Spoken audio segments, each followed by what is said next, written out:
mind with rasa.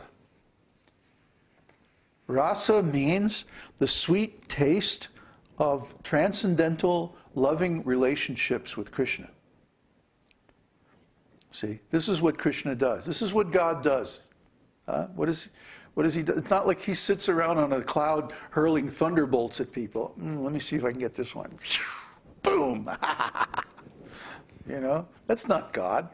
That's a 7-year-old's idea of God. Really, what God is doing is he's spending eternity engaged in sweet relationships of exchanges of love between himself and his devotees. That's all God does. I mean, what would you want to do if you were God? If you had any power, all the power to do anything that you wanted to do, all you'd want to do is enjoy beautiful love relationships. Now, we're not God, but we can associate with God. And the way we do that is by following his devotees. God's existing devotees, Krishna's eternal devotees, can show us the way, how to engage in this devotional service. And when we follow in their footsteps, then we learn the methods gradually of how to advance in this service until we actually reach the spiritual world. And we can reach that consciousness in this body. We don't have to change the body. We can reach it while we're still engaged in supposedly ordinary activities. But when we take these activities and we engage them in the Lord's service, they become spiritualized. This is the first thing that we have to learn how to do. For example, everyone has to eat. We can't maintain our bodies if we don't take food. So what we do is we take ordinary food, nice vegetarian food, and we offer it to Krishna. Krishna doesn't accept non-vegetarian food. He doesn't accept contaminated food. He doesn't accept food that is in the mode of ignorance or passion.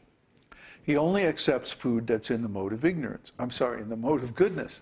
And he gives instructions on how to prepare that kind of food in the Bhagavad-gītā. So it's not that we have to guess or speculate, but we simply take Krishna's instructions and we follow them. We just do what he says. Like if you love someone, don't you want to give them something that they like, something that they enjoy? You know, if you really love somebody and you know that they like delicious vegetarian food,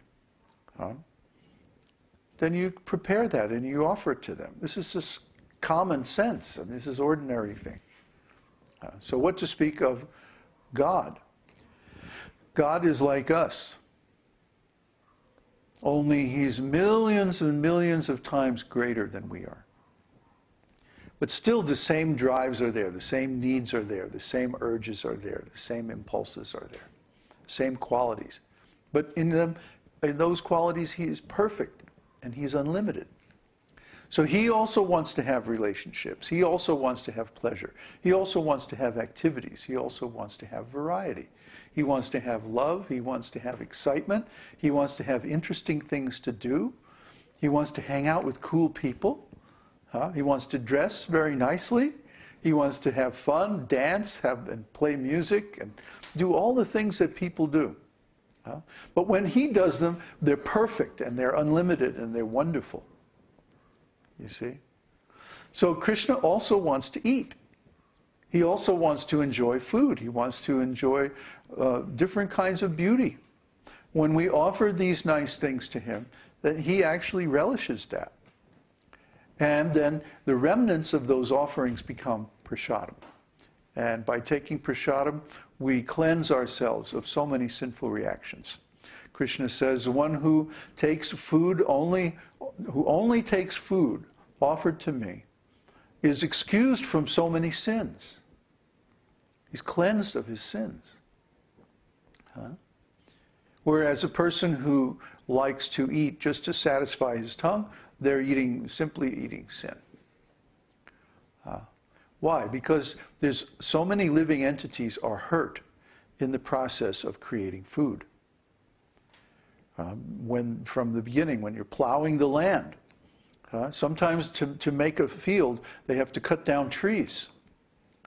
And that hurts the trees. And then when they plow the land, maybe they have to hurt so many worms and bugs and animals in the ground. And maybe when they water or irrigate the fields, maybe then so many little critters drown. And so on and so forth. Maybe even harvesting the food, causes pain to the plant. We don't really know because plants don't communicate very well, but we can imagine they're living entities too, so their bodies, when their bodies are cut and like that, they feel pain. So we can understand that there's so many, maybe accidental, maybe inadvertent, but still we're giving pain to so many living entities during the process of even creating vegetarian food, or to speak of animal food. But at least vegetarian food we can offer to Krishna, and all those sins are taken away. So even if we eat nice vegetarian food, if it's not offered to Krishna, it's full of sinful reactions. So if a person is taking in sinful reactions into their body, how are they going to enjoy? How are they going to be happy? How are they going to get free? They're simply going to get themselves into more bondage and into more suffering and more trouble. And we see this all the time. We see that even people who are intelligent, even people who are wise, they still maintain attachment to this material world. And because of that, they suffer. We have developed over many years a detachment, a feeling of, or a mood of detachment from the material world. And we deliberately don't make any strong relationships with people in this world. We stay with Krishna. We stay on the spiritual world because we don't want to form attachments in this material world. These are very dangerous. They cause suffering. They cause pain. They cause us to come back into the material realm and have to experience karma again. And we don't want that. We want to be free from all these things. That's why we engage in spiritual life. So I think it's enough that a person just approach Krishna, and all the love and attention and affection and the attachment and everything that they would invest in relationships in the material world, they should invest that in Krishna. They should invest that in Krishna consciousness, because in that way they'll actually get reciprocation of their love. You might say, well, how is that possible? You're here in the material world and Krishna is in the spiritual world. Well, wait a minute. I'm not this body. I'm just living in this body. I'm a spirit soul, and I'm a spiritual entity, and I live in the spiritual world. And I just come here to do a little service.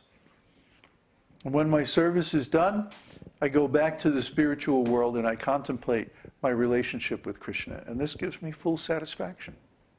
I don't need to have other relationships in this material world. I mean, we see other people. I saw my parents, for example, as they got older and older, and their chances of having a successful or fulfilling relationship in this world got less and less. They became more and more bitter. They became more and more angry. They became so frustrated, you know. I remember being a little boy and watching my uncle, he was actually my granduncle, my grandma's brother. He was doing some work around the house. And I mean, every other word was a cuss word, you know. He was a very unhappy person. And I remember wondering, you know, being 3 years old or something, and wondering, you know, why is he so angry all the time? Well, because he worked all his life for the same company. He was a milkman, milk delivery guy. Not to the houses, but to businesses, wholesale milk. And so his whole life, from the time he was a teenager, was throwing around these big, heavy containers of milk. And in the beginning, he drove a horse and team. a wagon and 4 horses. And towards the end of his life, he drove a state-of-the-art, air-conditioned semi-trailer. But still, he did the same thing for his whole life. The same mundane grind. Every day, every week, every month, every year. For his whole life long. Worked for the same company, the same location, the same job. I couldn't imagine that. I mean, no wonder he was angry. Huh? And by the time he got to retirement age, he had emphysema, he had back trouble, he had so many problems, and he couldn't enjoy life. So here he was, after all this work, he did it so faithfully for his whole life, he finally gets to the end, and he's finished. He can't enjoy life. His body is ruined, he's old.